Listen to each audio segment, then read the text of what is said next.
I'm OW Root, and this is Pleasant Peninsula. The snow's still here.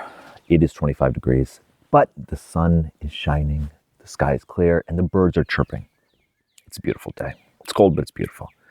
But we don't want to talk about weather today. I'm sick of talking about weather. I want to talk about pollution today. I was on a walk with my kids the other day. I try to go on a 2-mile walk just about every single day, including in the winter. It's good for you. And one of them, I noticed, picked up a crushed can on the ground. I said, hey, what are you doing with that? And he said, pollution. There's pollution. I want to throw it away, find a garbage can. And then my daughter did the same thing. She picked up a can, and we were walking, and they were looking for garbage cans, or a garbage can. And there really wasn't another garbage can for a mile or so. So along the way, they picked up some other scraps, some like a chip wrapper, and just some other stuff like this. Some stuff that people throw out their window, their car, just dropped while they were walking on the road, or walking on the side of the road. And actually, they probably weren't walking. Nobody's really walking except for us right now. And I was proud of them for that. I was proud of them for picking that up because I didn't tell them to do it. And they didn't like the pollution on the ground. And that's what they call it, pollution. Instead of litter, they call it pollution. And what I like about it is that, I didn't have to tell them to do it. I didn't say, hey, you guys go pick this up. But they just sort of intuited to do that. And that's a good thing. They're good kids. And they've obviously learned that because we've talked about littering and how littering isn't good and all that, of course. And if you're my age, if you're a millennial, you probably remember being raised with a lot of litter bug stuff. Remember that? In the 90s, being a litter bug was really bad. I mean, it was a really terrible thing. That was one of those things that was drilled into us in school, in elementary school. In addition to wetlands and the Iditarod. I feel like that's what we learned about in the 90s in school. But the litter thing was really good, and it is really important. And obviously, the concern about littering goes back farther than just the 90s. The campaign started, I believe, probably in the early 70s or somewhere in the 70s. I think that's when we really started to see environmentalism in a really good form, meaning not throwing trash out the window, because people would do that with their cars. I mean, I know this from stories from my dad. And we really have come a long way. That is the truth. There are a lot of things that have gotten worse. We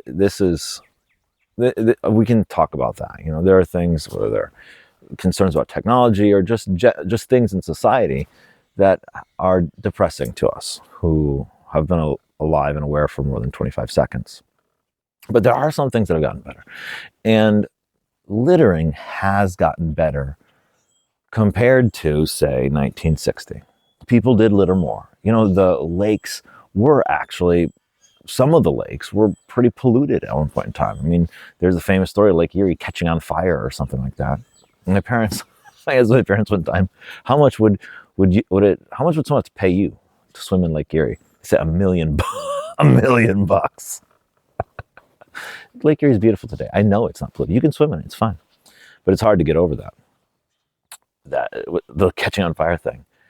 And there's other lakes like that around Michigan. I believe White Lake, they had a tannery on it. And I still don't think, maybe I might be wrong, but until recently, I don't think you could eat fish out of there.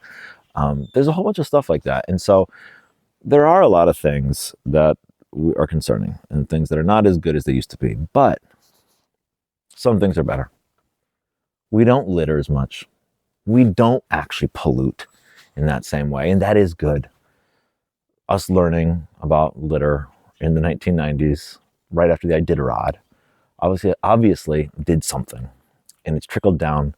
And now my kids pick up pollution when we're on our walk without even being told to.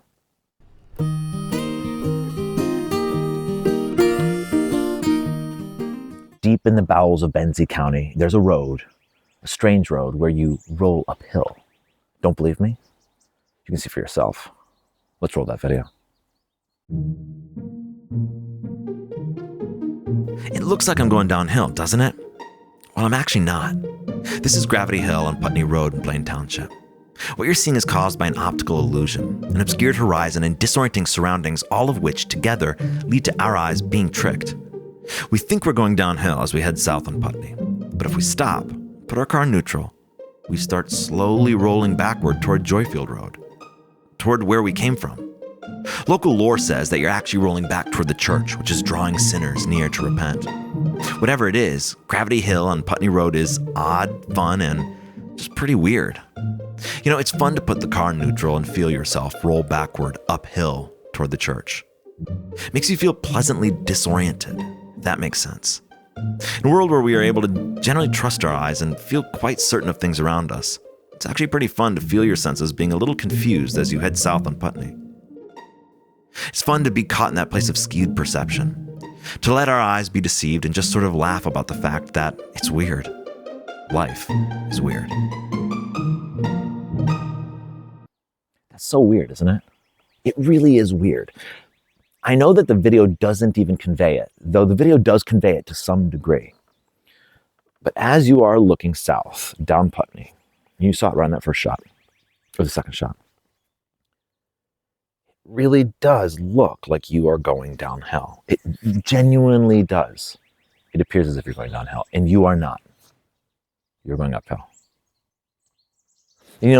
No one's really up there. Benzie County is a pretty slow place, so I got to play around on Gravity Hill for a while. You saw the video. I'm rolling the car back neutral. You don't see any cars in the distance. No one's coming. So you can head out there and you can test this for yourself. And I highly suggest you do. When you're up north in the summer and you got an afternoon, you don't want to spend any money, you want to go for a nice drive, beautiful drive in the country, really hilly drive. It's really beautiful. It was beautiful in March when it's still snowy. July, August, June, September, October. Be really beautiful. Head on out there. And you can play around with this and you can experience it yourself. There is a place where it switches. There's a place where your incorrect perception does start to match. Or excuse me, the road does start to match your perception. Meaning that even though it feels as if you're going downhill, or it looks as if you're going downhill, but you're actually going uphill, there's a point where it looks as if you're going downhill and you are indeed going downhill. And I played around and I tried to test where exactly that is. And where that is basically right by that barrel that says Bugs Woods, marking Bugs Woods. I guess that's whose woods they are. And that's about where it starts to switch. And everything north of that is this bizarre perception, misperception, where it plays tricks on your eyes. And like I said in the video, it's fun. It is just a fun thing to do, a weird thing to do, because there's only 3 of these Gravity Hills in Michigan. There's not that many in the world. If you think about it, of all the terrible, awful, pothole-ridden roads in Michigan, there's only 3 of these Gravity Hills where you don't really get it, where everything is just kind of off. And that's cool. It's cool to experience that. Like I said in the video, we're so used to trusting our eyes. We're so used to basically things making complete sense and not really being truly confused. I guess the closest we really get is when it's sunny and raining at the same time. That's kind of weird for us. What's going on here? Same thing with sunny and snowing. But they're not as weird as the Gravity Hill. It's fun. It's fun to sit in that spot. In a world where we feel like we're certain of everything, it's fun to sit there and just be confused. You've got an afternoon up north, head out to Gravity Hill. It's fun. I'm O.W. Root from Michigan. Enjoy it.